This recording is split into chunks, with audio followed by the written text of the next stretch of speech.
We start this hour following up on some breaking news we brought you at noon. Secretary of State Mike Pompeo declared earlier today that the U.S. will pull out of the 1955 Treaty of Amity and Economic Affairs with Iran.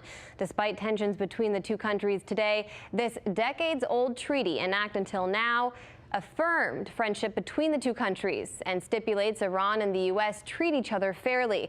Pompeo cited Iran's complaint to the International Court of Justice, which said the U.S. violated this treaty, as reason for the U.S. withdrawal. I'm announcing that the United States is terminating the 1955 Treaty of Amity with Iran.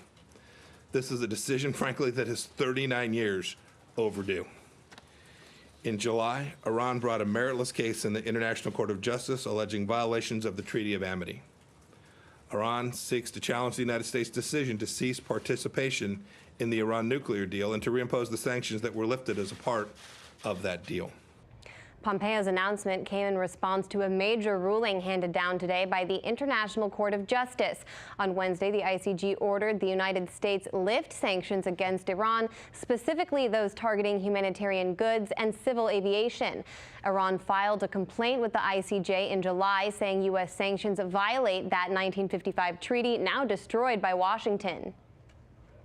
Unanimously, the United States of America, in accordance with its obligations under the 1955 Treaty of Amity, economic relations and consular rights, shall remove, by means of its choosing, any impediments arising from the measures announced on 8 May 2018 to the free exportation to the territory of the Islamic Republic of Iran of medicines and medical devices, foodstuffs and agricultural commodities, and spare parts, equipment, and associated services, including warranty, maintenance, repair services, and inspections necessary for the safety of aviation.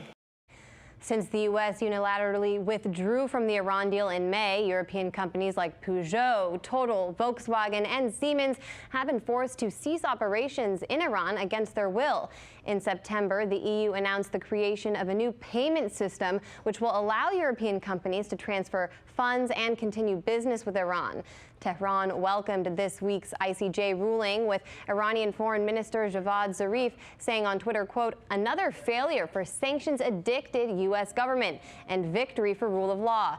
Imperative for international community to collectively counter malign U.S. unilateralism." With U.S. sanctions in question, we turn now to Vijay Prashad, director of the Tricontinental Institute for Social Research. Welcome to the show, Vijay. First of all, the U.S. was expected to challenge this ICJ ruling, but has now responded by just tearing up another treaty with Iran. How do you react to this news? Well, it's great to be on your show, Anya, and congratulations on the new show. You know, the United States, like all the other countries that are member states of the United Nations, have bilateral treaties with other countries. In fact, the United States has a Treaty of Amity with France, which goes back to the 18th century.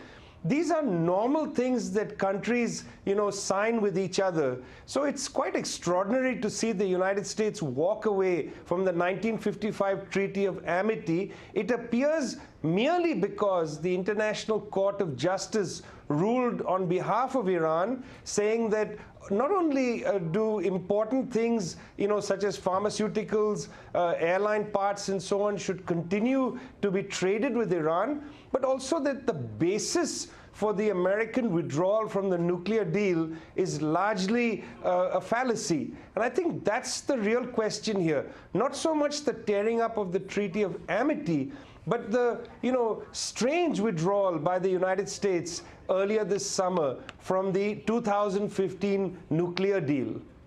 Well, it's interesting because Pompeo said in that soundbite we played that Iran's case at the ICJ was meritless, but of course the ICJ has already ruled that it wasn't a meritless case. They said Iran did have a point in bringing that suit. How have U.S. sanctions impacted Iran? Because many people don't really realize that sanctions are essentially an act of war.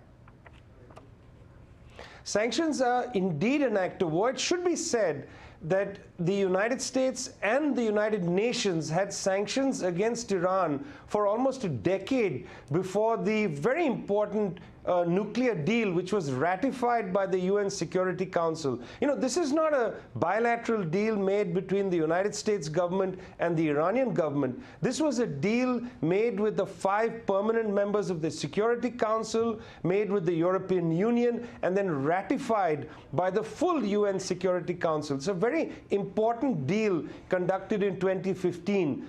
Nonetheless, the United States didn't withdraw most of its sanctions, and when Trump became the US president, he threatened to withdraw from that deal. So actually, even before the United States formally withdrew from the nuclear deal, the rial, which is Iran's currency, has collapsed. You know, between the start of this year and October, the rial has lost 70% of its value against the dollar, which has really hurt Iran's ability to import goods. It's really hurt Iran's ability to take care of galloping inflation inside the country. In fact, the Iranian population, from the very poorest person all the way to the richest Iranian, has been adversely impacted, first by the threat of the US withdrawal from the nuclear deal, and now from the withdrawal itself.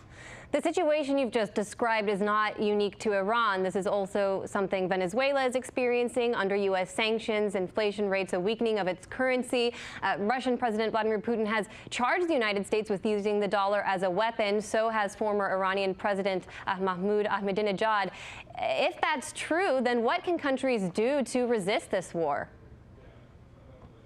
Well, there are 2 things which I think should be on the table. The first is that I think it's important for countries around the world to reconsider using the US dollar as the principal store of value and the principal means in which they conduct trade. You know, when the US Federal Reserve raised its interest rates, this put middle-income countries like South Africa, India, Argentina, Turkey into a very perilous situation. So that, you know, Argentina's peso also lost about 40% of its value merely because the United States Federal Reserve raised interest rates. So this is a general problem for countries around the world. Specifically, countries like Venezuela and Iran, you know, have had a double, burden. In other words, not only are they burdened by the increase of US interest rates, but also by the sanctions regime. There really needs to be a reconsideration of allowing the United States dollar to be the means by which they conduct the economic affairs. We unfortunately have to leave it there. Thank you so much, Vijay Prashad, Director of the Tricontinental Institute for Social Research. Hey YouTube, thanks for checking out our channel. We hope you enjoyed the video. We have tons of content for you just like this. For more of RT America's one-of-a-kind news and analysis, be sure to subscribe and never stop questioning more.